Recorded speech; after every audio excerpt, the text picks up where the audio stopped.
अस्सलाम वालेकुम नाजरीन, आप देख रहे हैं K92 न्यूज़ और मैं हूं रुबीना नाज।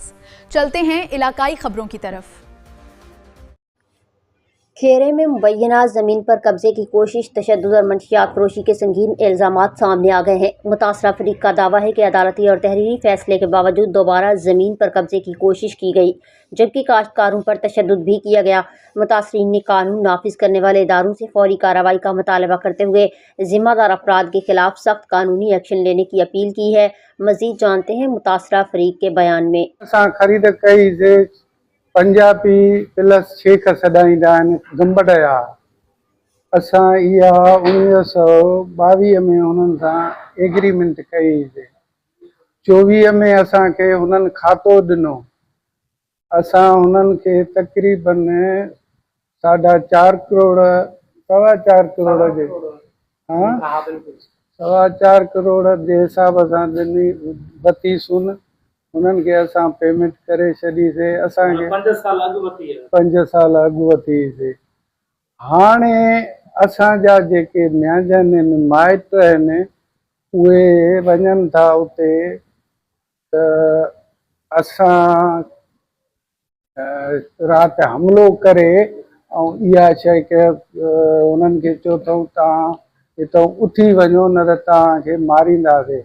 उन्हनि जा नाला हिकिड़ो मियां इरफान ऐं ॿियो मियां फरहान, टियों सगीर, चौथों मियां रहमाली, पंजों शिराज अली, छहों नज़ीर वलद मोहबली, मियां इम्तियाज़ अली वलद मोहबली, शफ़क़त अली वलद मोहबली, मियां एहसन वलद मियां सिजाद हुसैन, मियां ज़फ़र वलद मियां मुमताज़, मियां दीदार वलद मियां नज़रमंद ऐं हारी अलीम उजण मजीद वलद मजीद उजण। इहे असांजे एकड़ ते कब्ज़ो कयूं, जंहिं ते असां हिननि खे मनउ कईसीं त बाबा मालिक छॾे विया आहिनि। 2 एकड़ ज़मीन मुक़ाम खे वक़फ़ करे ॾेई विया आहिनि।